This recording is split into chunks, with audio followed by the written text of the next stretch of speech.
Welcome to Soul of Travel podcast.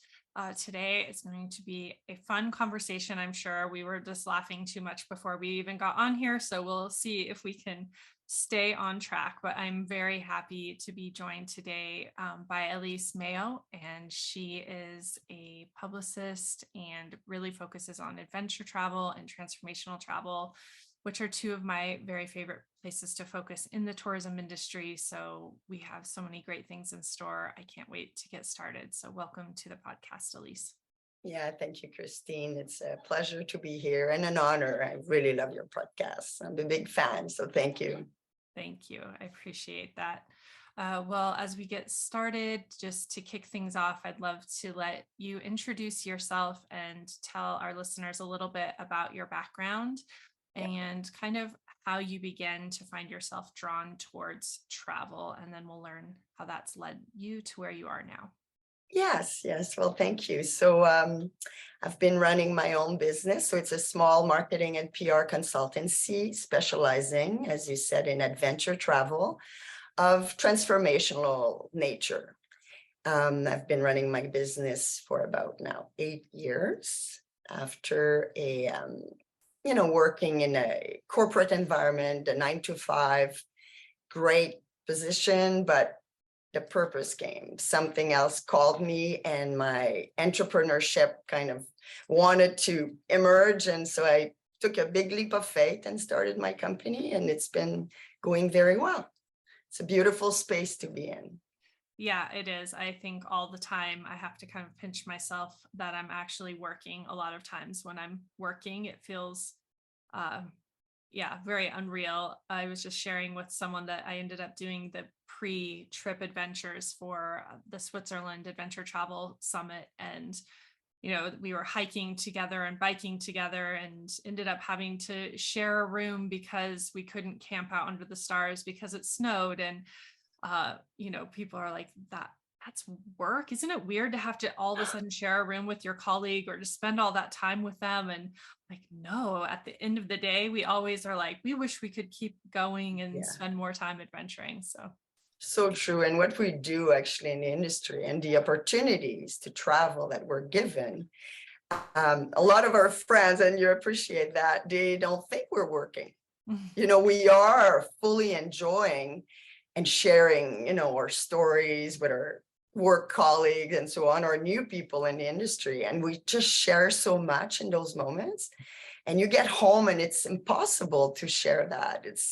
Where do you start? So that's why I think the friendship in the industries are very, very different Mhm. and very rewarding in many ways. Yeah, it's a blessing, I think, to be in this space. Mhm.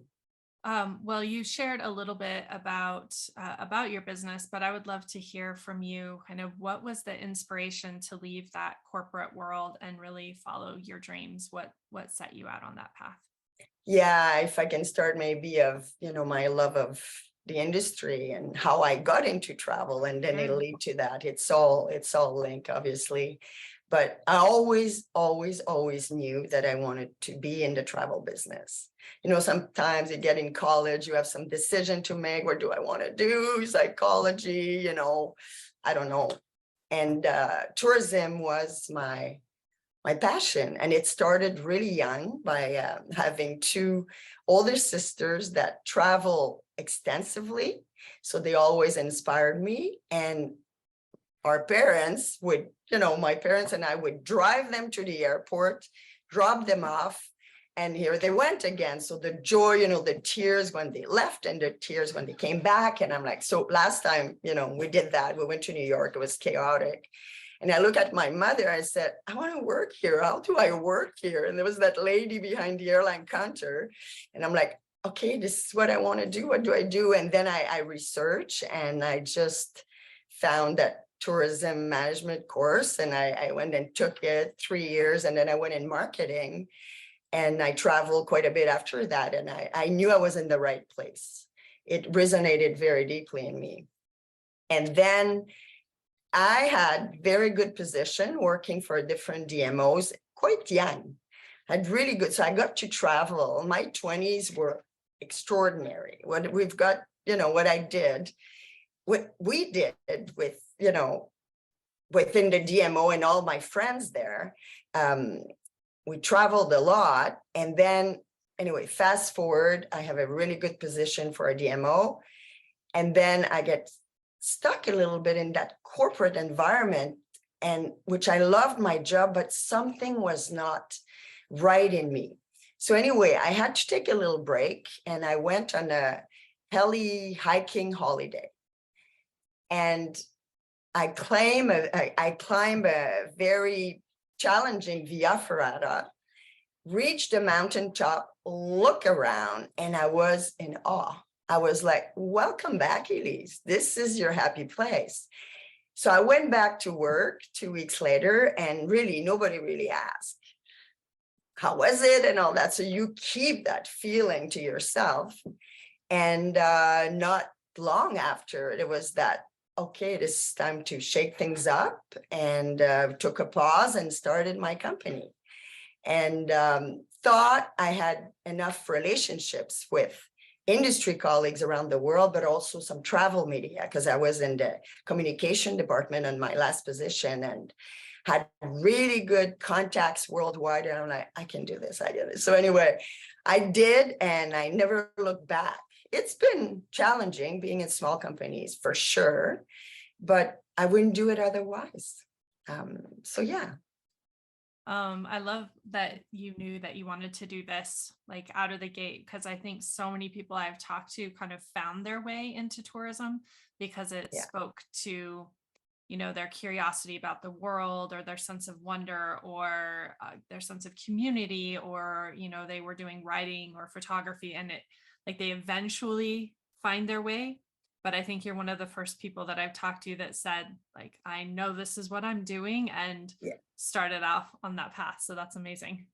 Yeah, and as always, also my father used to tell me, explore life with curiosity. And the world is it's a big place, and now it's a small place. We know now that we know people around the world, and I always walked in life with that, and I avert to risk, I'm a risk taker, maybe somewhere a little too spontaneous, but when you do now your age and you take calculated risk, it's a good place to be, because life is too short to do something you don't like. And really that's my reasoning behind all that. I love it. I love the people in it. The community is impossible to match. Tourism community is phenomenal. And when you try to venture in other industry, it's really hard to find the same feeling, the same connection, the same level of connection with people. Yeah. And I think it's because we value it so much. And that is part of, when we travel, that's a part of the thing that comes alive for us. And so yeah, we just bring that with us everywhere. And I do think that's unique. But I also love that we were talking about this prior to today, but that you used the word awe as you were standing on the top of that mountain. And that was that moment of kind of reconnecting to yourself and feeling so inspired and awakened. I think it's a really interesting term, because so many people are starting to resonate with that term now. Yes. And I was driving with my daughters in the car one day, and they were talking about awe on the radio, and they were talking about it in the context of seeing the sunrise and the sunset each day as a way to kind of kindle that feeling in yourself. Yeah. And I was telling them, I'm like, this is travel. Like, this is transformational travel, or that essence that I'm trying to create is awe. So I would love for you to maybe talk a little bit about like that state of being, or that aliveness that becomes when we travel, and how we can kind of tap into that. Yeah, I mean, another big moment. And that's where, before it became, a term that we used a lot. I mean, it always existed. Awesome. And, all the things we say it every day almost, we cultivate those little awe moments every day. You just need to see them. But my biggest awe that actually scared me, and, being French, there's an expression that is different, but awe. It was actually beyond awe. And I didn't know how to say it. And I'll put a little bit the context is I had the chance to go to Antarctica, and the place was magnificent, of a beauty, a transformational beauty. It just gets you. It makes you realize you are so small in this world, like unbelievable. So long story short, I go on a kayaking excursion, and I am a little bit ahead of the group. Beautiful sunny day, incredible. And I was kayaking by a big iceberg, not so close because we can't do that, but just the wind in my face and just feeling one with the element. And I had that pull all the time. I had that pull towards that massive, and I'm like, oh my God, like, what is this? So I go on, I had to stop, and I start crying. Like I was crying of joy, like even talking about it, I get emotional, crying of joy. And I'm like, I am here. I always dreamt of being here because I wanted to go the furthest away you could go traveling. And I was crying for all the people that don't get to do that. And also that wouldn't even try to get outside their comfort zone. And I keep thinking, it is beyond an awe. It was a celestine beauty. It was a sacred breath that I took. I couldn't, anyway, so I got back to the ship, and I was in that silence bubble for a long time. And I had eye contact with some people, like the expedition leader asked me, are you okay? And I'm like, yeah. And he knew what I went through because he did the same thing. And there was that silence. And I think it lasted for 4 or 5 hours. I really had to regroup and say, wow. And that was a calling. I don't know what it was, but it was incredible. And at that moment, it's funny, I shared that story with Jake Gopert, the co-founder of the Transformational Travel Council. And he's like, okay, girl, you get it. Like, I want you in my team. You so get it. I am with you in that kayak. I feel it.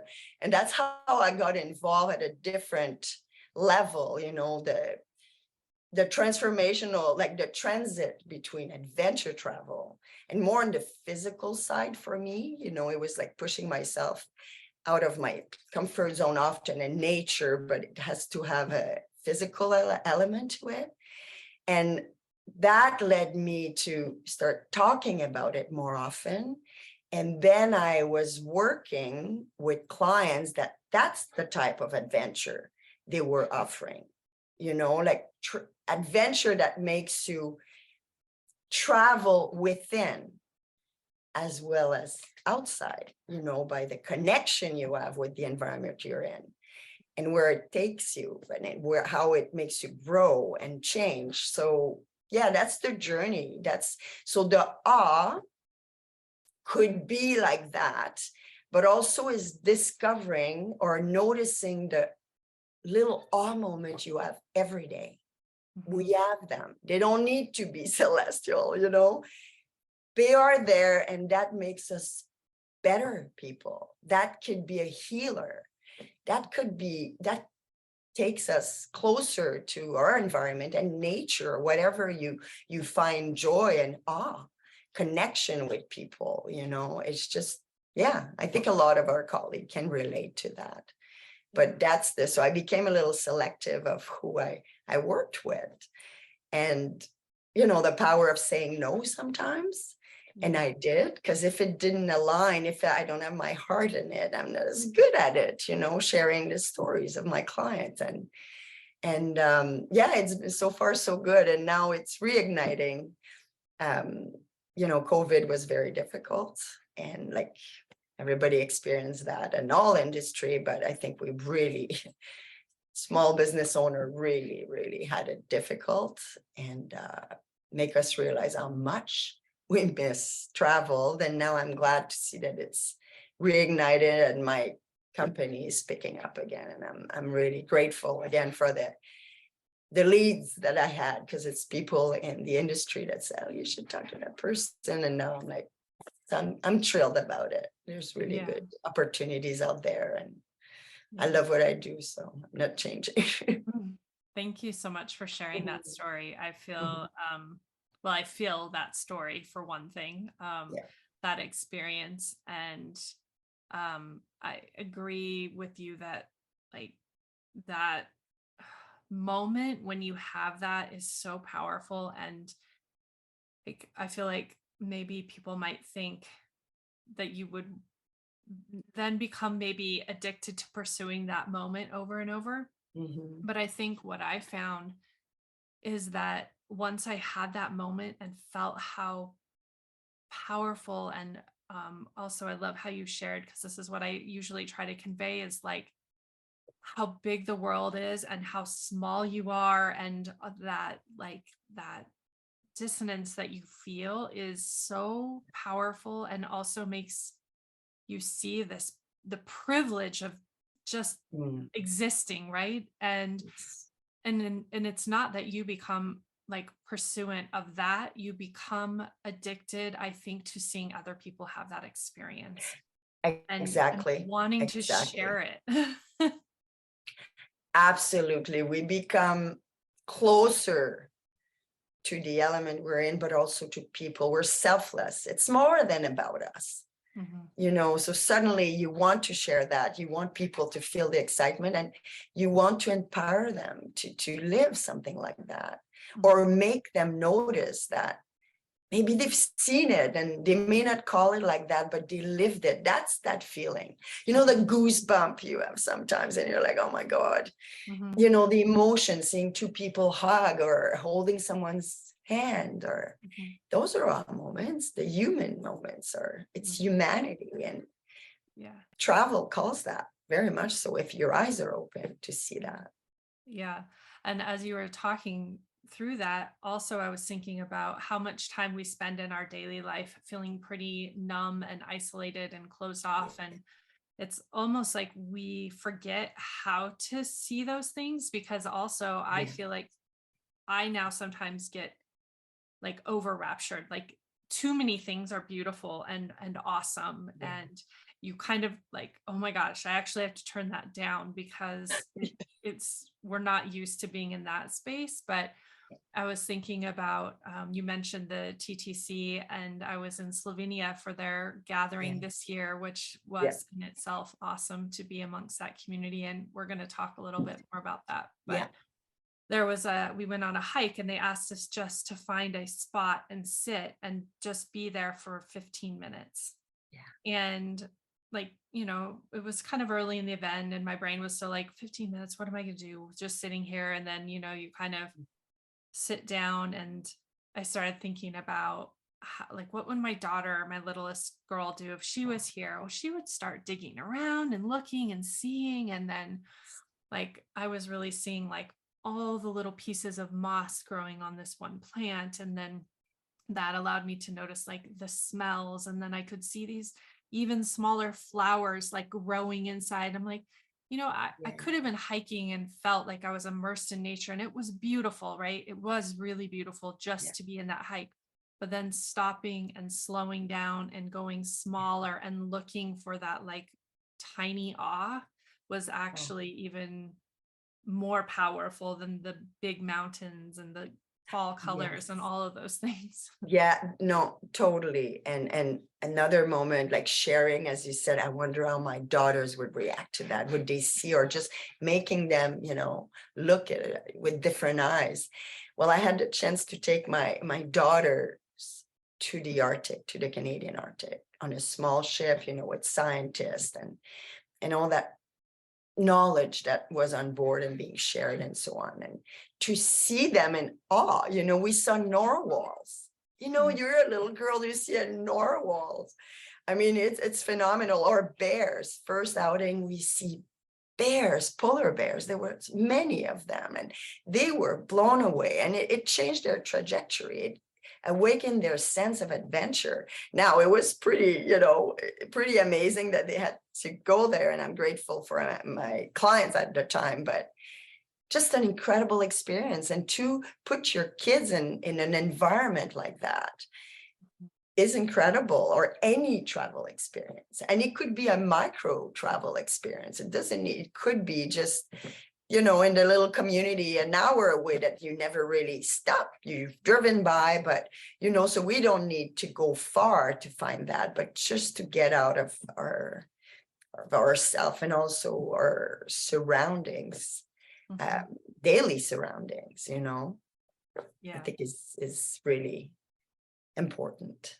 It changes, it makes you grow. Yeah. Cultivating that mindset Yeah. so that you can do it every day, like you said, around you, near to you, just setting the intention that Yes. that even this next trip to the grocery store, that you could not just zone out, and you could pay attention and engage with, your children if they're in the car, and see things. So, my kids will see them all the time, and I'm half the time just like, "Ah, I'm trying to concentrate and it's traffic. Please stop Yes. interrupting me." And then you listen, and they are noticing the things around you that you have turned off.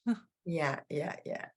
But so the TTC is an incredible forum, the community, the collective of people wanting that, and the purpose-driven individual to share it and use tourism as a peace agent, as a power for the greater good. And to be part of that is phenomenal. It changed you as well. And another story is just coming up. I didn't share it with you yet, but transformational travel is also stepping into outside your comfort zone, right? And at some point, like, there was someone in the community I talked to, I really got along, and I said, about transformational travel, I need to walk the talk. I really need to walk my talk. I am terrified of horses. And I'm just going to go talk to that operator. I said, how can we work together? I love what you're doing. And anyway, it took me on a horseback riding, a 4-day horseback riding adventure. Okay. 4 days in Patagonia, horseback riding on a little path like that. You look down and you're like, wow, this is like an Italian highway. Like, if you're falling, you're just gone, right? And I'm talking to the horse, and he said, just feel him. So anyway, incredible journey. Talk about, okay, I can do this. And it was transformative, beyond transformative. And then the last day I am running, I'm one with the horse. I am fast and just feeling one again with the environment, and that thing, that being that was so intimidating to me. So I came back, and again, wow. And it was almost like it was by choice. I was challenged by choice, and again, that's that moment. It's like, okay, walk the talk as well as talking about it is one thing, but really finding the environment to really also push it outside what you would normally experience, and face your fear and journal about it. It's powerful. Yeah, it's so powerful. I find myself now, especially coaching myself through those things. So I'll witness myself having that moment, and I'm like, okay, well, what would you be telling someone if they weren't you? Right. Yes. And so then you're giving Yes. yourself, like, trying to bring in these awarenesses and intentions as you're in the process. I had an experience riding a horse in Peru, and I love horses. So Yeah. it wasn't necessarily that, but I hadn't ridden in a long time, and I grew up with horses. So they were almost always horses I knew, that I was Wow. trusting. So that's a very different relationship. Yeah. And I was on gear that didn't fit me because I was far too tall for the saddle that they gave me. So I was awkward, and the road was muddy and slippery. And so, I just kept telling myself, like, you are going to get through this, and you can trust the horse. And I just, like, kept putting my hand on him and telling him that I believed in him, and that we were going to get through this together. And, by the end of that, it was such a powerful experience. And I was like, look, we did this. This is incredible. And then again, like, the first thought was, I can't imagine, because I was scouting a trip. I'm like, what if I had been doing this with 8 women or 10 women, and we all got to reach the end of this journey together? What would that be like, to be able to share that experience So it's so powerful. And I think, again, just goes back to the thing that we really want to share it with others. It's in the storytelling, isn't it? Yeah. It's Yeah. in the storytelling. Yeah. Um, Well, yeah. and we have, what I wanted to talk to you a little bit actually really is about storytelling. And we were talking about this the other day about really the way we tell stories matters. And a mutual colleague or someone we both have deep admiration for, Joanna Hagen, shared an Yeah. article today about things that travel and content creators can do to be more transparent. And it also really talked about how content creators have not really been allowed to or have been encouraged to share stories that really kind of flatten a destination and misrepresent people and establish expectations that are not real. And so you and I were talking about, like, how do we really begin then to educate travelers, writers, editors to tell a different story in travel, so that so that there's like a tipping point towards reality, because we've been marketing travel in such Yeah. a way that only shows a very slim vision of what traveling actually means. And Mhm. while it's beautiful and you can have those moments, it also kind of takes away all these moments that you and I have shared that come from engaging in a very different way. So I just wanted to talk to you a Yeah. little bit about, like, how do we start this shift, and what can we do to have these conversations, and what would that mean if we were telling a different Yeah. story? Yeah. It's very interesting. I think it is shifting. We still have a long way to go. But I think travel writers, travel journalism has a huge responsibility now. We know what's happening on the planet. We know how tourism has been extracting out of destination instead of giving back. We talk about it, but not very many people are writing that. And it's writing about the people as well as the places or host. Oh yes, you can do this. I don't want to name any destination. I think every destination has some thing to talk about others than the pretty hotels and the top things, top 10 things you can do in a destination. I think it's talking about our host and how we can give back, change the narrative, educate people. Like, the storytelling in travel needs to be educational, inspiring. Of course, you need to entice them. At the end of the day, when you're in PR, you want to attract the right people to go to those destinations. You want people to go, but in which way to travel, and sometimes the travel writers are hosted, of course, most of the time, and they feel the responsibility to say that everything is rosy, and it doesn't work like that. So I think the authenticity of the stories is also very important.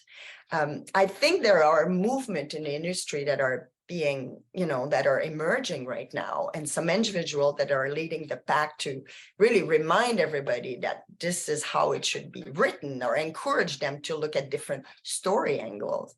And I think the editors are also have the responsibility to accept those pitches. A lot of freelancers are like, this is what I want to write about. Okay, I get that. I get the angle you want me to pitch, or I will find my own story, but I didn't get it. I didn't get that assignment. They were not quite there yet. And big publication that should be open to that.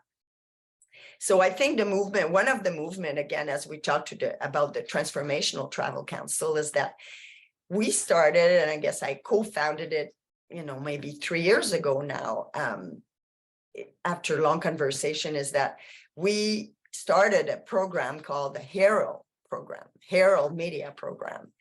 And it is about gathering some people, some journalists that have the same, they are purpose driven. They want to write, they want to change the narrative of travel.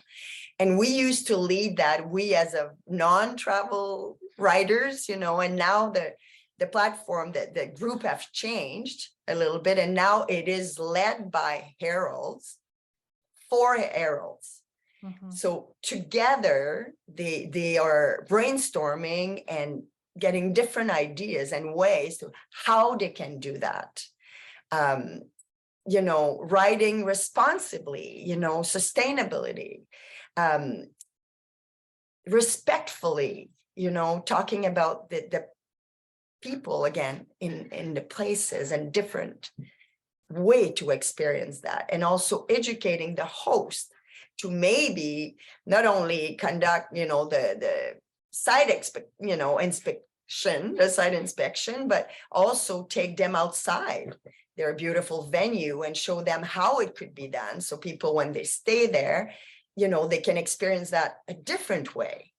And it's very important to do that, to shift that narrative. And people like Joanna are doing this. And yeah, just kudos, by the way, what she produces, the material she produces is amazing. Yeah, thank you. Yeah. And for anybody listening, they can go back and listen to my conversation with her, and I will definitely encourage you to find her out there in the world and listen and read what she's writing. But I think one of the things I was thinking of as you were talking is a lot of times maybe people think if we're asking to shift the narrative, that if we're talking about a destination, we're asking to tell kind of like all the dark secrets of a destination, or that all of a sudden everything we're writing is negative. And I think that is an interesting assumption that isn't true, because just because you're not only focusing on like the palm trees and whatever that we have been sold for so long, you can start to hear stories of people that are also very positive and very inspiring. And so I think that it would also be really great to try to dispel that the opposite of what we've seen is something negative, because I don't think that that's true. I think it's just such a broader, richer understanding that we can share, and kind of like, you know, Joanna had shared that it's very flattened. Like we can add some depth to this and still invite travelers to feel, you know, really connected with a destination in a way that maybe they wouldn't have even known to try to achieve, because that hasn't been the story that they have been hearing more commonly in the past. And so I think that's also why it's so important, is maybe we just don't even know how to go about that. And, you know, so many of us are not as lucky as we are to have traveled so many times and to have had these experiences and to trust them. So they need a little guidance on what that might look like. Yeah, but we have a big responsibility too. You know, suppliers have a big responsibility. DMOs have a huge responsibility. They need to, the measure of success, the success measure is really has to change, and is starting to change. It's not heads in beds anymore, and it's just making sure that the setup is different for the people visiting. Something came to mind actually, also for travel journalists. It's also writing about different destination, the lesser known place, the destination that have been under the shadow of some very big popular towns and sites. That's where the gold nuggets is. People have no idea. And again, but then you find the secret. Now they're conflicting. Do you want to tell the world about those places? So again, it's how we tell the story that is very important. I think it really is. There's so much opportunity and room for creating impact. And I think that's what I continually come back to, instead of maybe being discouraged with the way things have been, is to see all the ways they haven't and the way that we can move into those spaces. And I think that's sometimes helpful as well. Oh yeah, absolutely. Absolutely. Well, we also were talking a little bit about, and you mentioned earlier, the power of saying no. But I think as business owners, and especially small business owners, when we're working, we start out in this mode of go, go, go, go, go to get your business going. And it's kind of, you shared with me this idea of kind of fast and crash. And that is in itself not sustainable if we're talking No, also about sustainability. no, But no. I see that in myself, and I try and catch myself and pull myself out of it. And sometimes, obviously, we set schedules up that we can't back away from, but we can at least be aware that we've done it and not just be in that pattern. But how did you see yourself operating in that pattern in the past? And then now, how do you try to work with more intention and find that balance? Yeah, I think, to come back about the power of no is really, I think women, we're a lot of us have problem to say no. Not everybody, I don't want to use the word pleaser, you know what I mean? But and it's empowering to say no. It's extremely empowering. And people respect you more. And so that's the no on the business side, is that, you could be desperate and needing some, you know, to work with certain client and so on. But if it's not a good fit, nobody will benefit from it. So what I mean by that is also it needs to be the right place. And what it is, again, on the PR and marketing side, you can do a good job because you believe in it. And also to discipline yourself. And again, I don't do all that, but to structure your day, that, yeah, I have two speeds, fast and crash, is not sustainable. And again, it's to be organized and balanced, but to also say, you know what? No, I cannot deliver that for 9 o'clock tomorrow. It's just not going to happen. Mm-hmm. And I think, again, people have, maybe we learned that during COVID, is that, do you want to operate like you did? No. And we see that people are leaving their work. And I read something actually last night about, there was the quiet quitting and now it's the conscious quitting. I love it. Is that our young people, our daughters, our young adults' daughter will not settle for less. They will not, they want to be part. They want to be part of, they are a change maker. They have no choice. So they will work for employers, people like us, that want to make this world better. The environment, the people they're treated, the cultural element, supporting people at very different level. And if the corporate world doesn't offer that to the workers, the workforce, sorry, it's not going to work. This is what's happening. We see a big shift, and I think it's a good shift. Yeah. So we know about it and we need to apply that ourselves. Yeah. I think it's amazing to see where some of that shift has happened. And I know for myself, I've been trying more and more to really just like be honest if I've accepted something that shouldn't have been on my plate, and say, I'm so sorry, but like, I really have to give this back to you, or I have to set it aside for a minute and I will get it to you. Can we adjust any kind of deadlines? Or, having those kinds of conversations, versus where before I would have been like, great, well, I'm just not sleeping for the next 67 hours, but I will get it all done. Yeah. And I definitely would have done that in the past.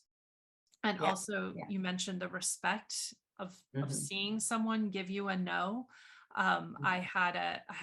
She is now a really dear friend, but when I met her, I was at an event, and I had a list of people that I was talking to, and they gave me emails for certain reasons. And I reached out to her because I wanted her to, be a part of something. And she said, oh, no, I would have never put my name on that list. I'm really not interested in it.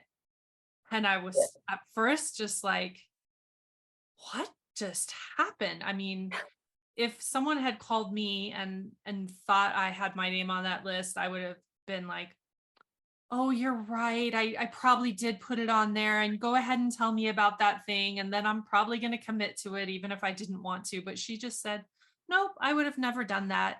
Yeah. And what happened, I was like, "How did you?" I ended up emailing her a couple weeks later saying, "How did you do that actually? How did you tell me no?" Because I want to Yeah. learn what you just did. Yeah. And it turned out she was a coach, so I ended up actually hiring her to Yeah. work with. But it was the very first time I think that I had really just seen someone so confidently Yeah. So clear. deliver that. Yeah, Yeah. and Yeah. it's Yeah. it's No, powerful. it is very powerful. Yeah, Maybe you'll learn that with, the experience, or takes a while. You don't want to disappoint people, but it's not about disappointing people. It's about, respecting yourself as much as the people on the other side, your client on the other side, your guest on the other side, yeah. it's, yeah, it's something that we need to do more, but I think the younger generations, or the younger workforce, is better at it than us. Maybe too good at it, but let's not go in that conversation. Hey, yeah. It's yeah, it has changed, and it's up to us to adapt. Yeah, I agree. Hmm. Well, I have loved being able to connect with you through this Yeah. conversation. Before we wrap up, I just wanted to make sure there isn't anything else that you wanted to offer in this space. We've had so many preparatory conversations, so I don't want to Yes. miss any of the gems that we've been Yeah. sharing in the Yeah. past.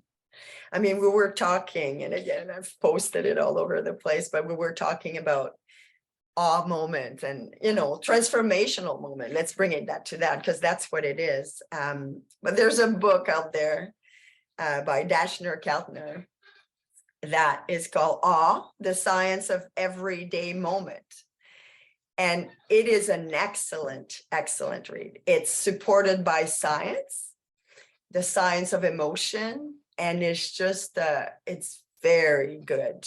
And through that, he remind us that these moments are opening our minds to wonder, and they are, instrument of to heal, and to heal other people, and to heal even our planet. And where we find awe is different for everyone, and it's to remember that. Again, our listeners should not think that they need to go on a mountaintop to find that.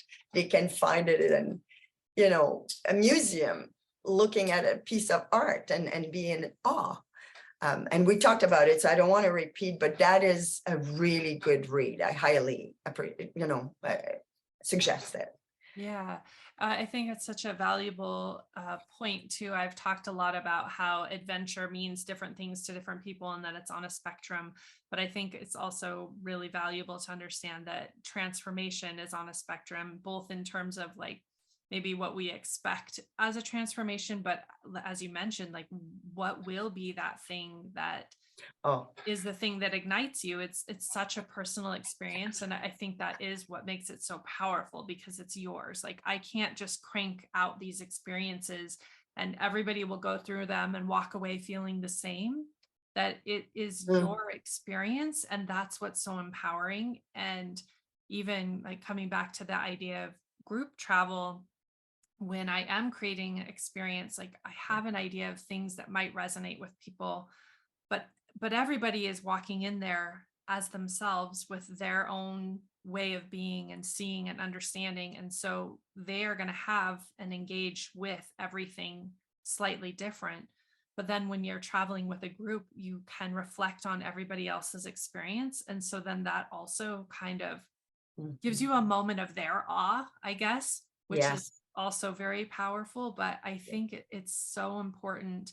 I think people will start to hear a word like awe or transformation and start to project what they need to get out of it. And then it becomes like this to Yeah. do thing, or it becomes unachievable. And like maybe to take it back to that moment of like the moss and the flower, like it exists for everybody in their own way. And it really is coming into themselves to experience what it is, and also not judge that experience, that Mhm. wherever you find that awe is where you should find it. It doesn't mean that you're like, oh, well, Elise like climbed this mountain and went to Antarctica and that's where awe is. And so Yeah, me doing yeah, this isn't awe.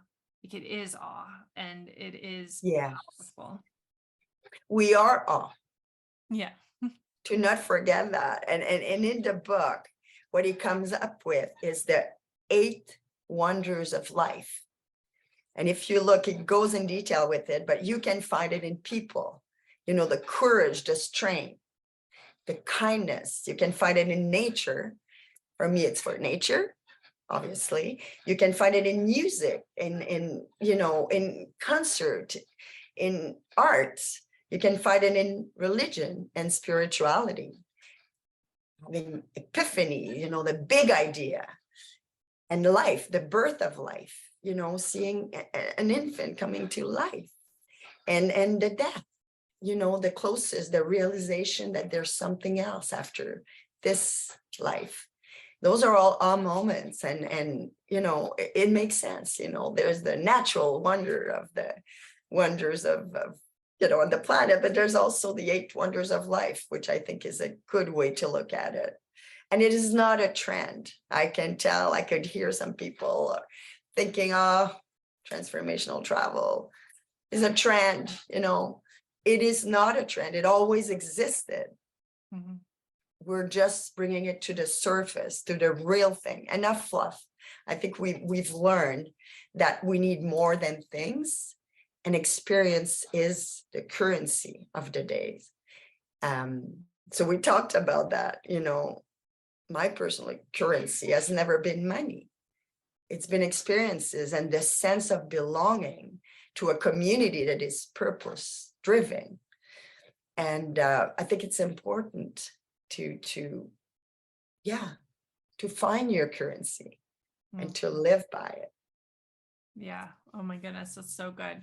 I feel like we could take that and run for another amount of time, but I think we'll leave it there. But I really appreciate that's really speaks to my heart. So I'm glad that we were able to bring that into the conversation and to land there.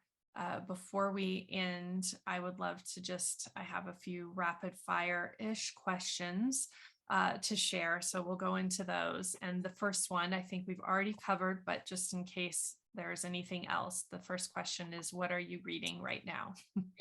I guess I am reading off again, second times. And also, I mean, on my bedside table, I have the Pico Iyer, the art of stillness, Mm, the slowing down and noticing what's around you. I had a chance to see him speak about it. It's a tiny little book, but it's so good. The art of stillness. It's a yeah. go-to for me. Oh my goodness, he's such a brilliant writer. I was just listening to one of my favorite podcast hosts interview him, and it was such a great conversation. But yeah, that is a great author for anyone, I think, in this genre to turn to for Yeah, inspiration and just the joy of language in general. yeah, yeah. What is always in your suitcase or backpack when you travel? Oh, I have um, my journal. My journal. I have my passport in a beautiful little leather pocket, and I've got, pictures of my family and a little note from my dad before he passed. And it's when there is a will, there is a way. Mm, And I always carry that when I fly, and I read it every time. I feel connected with one. And I love flying. I know it's a different conversation. We will fly less and stay where we go longer. But again, it's being in the hands of the universe. Whatever happened, you're on the plane, you look around, you may have forgotten something at home. There's nothing you can do. So settle in the unknown. mhm. I love that feeling. Yeah. Yeah, it's a magical experience. I think if you don't let it just be the thing that gets you from one place to the next and Oh, you like witness what's actually happening and where you're going. Yeah, I agree. Yeah. Can be a very powerful experience. Yeah. Um, to sojourn is to travel somewhere as if you live there for a short while. Where is a place that you would love to sojourn? Well, I'd like to go back to Patagonia. I think it's unfinished business there.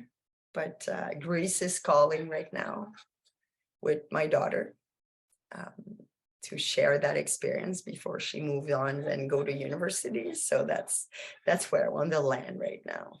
So Yeah. I'll go to Greece for a little moment. Yeah. What is something you eat that immediately connects you to a place you've been? Oh yeah, it's a good question. Well, I think Thai food. The smells, the lemongrass, the spice. Yeah, I'd say Thai food right now. I mean, Italy, pasta. Yeah, food But is. yeah, yeah, the aroma of delicious Thai food works. Who was the person or who was a person who inspired and encouraged you to set out to explore the world? I'd say my older sisters, for sure. Yeah. Um, One, yeah, settled in Europe and never really came back, and one came to Western Canada, and I followed. I left my native land of Quebec to move to the West Coast and never regretted it. Missing the culture a little bit, but yeah, loving visiting. If you could take an adventure with one person, fictional or real, alive or past, who would it be? Mm, I think we talk of food, right? Anthony Bourdain. I'd love to go deep and just go meet the people. I don't know if I would eat spider or anything, but I'd love to travel with them. Yeah. Yeah. Yeah. I think he's definitely a top 10, if not a like top one Mm, or two request amongst my yeah. guests. So it would have been an amazing experience. And of course, Um, Jane Goodall would be another one to be closer to nature and really immerse yourself in that amazing nature and wildlife. yeah. Um, yeah, she'd be another one. She's alive. Maybe I could do that. Yes, you could do that. Soul of Travel is a space for honoring the voices of women in the industry. Who is one woman in the travel industry you admire and would love to recognize here? You know what? I'm going to keep it micro. And right now, Christine, I love what you're doing. I know. I'm just going to seriously, I think you're giving the stage to many voices and you let us share our stories. There's incredible women on your podcast. And you're dedicated, you're a busy mom, you're a busy business owner, but this is your business as well. And I just want to say that. I think it's very courageous and honorable what you're doing. So right now, I just want to give you the kudos and the light, shed the light on you. Oh, thank you so Yeah. much. I really, really appreciate that. Well, this has been a lovely conversation, and I'm also just so grateful for the connection that it was able to create for us to come together and get to know one another. So, thank you Yeah. for being here and sharing your passion for travel with us today. Oh, thank you, Christine. I really enjoyed it. Could go on forever. Thank you. All right. Thank you.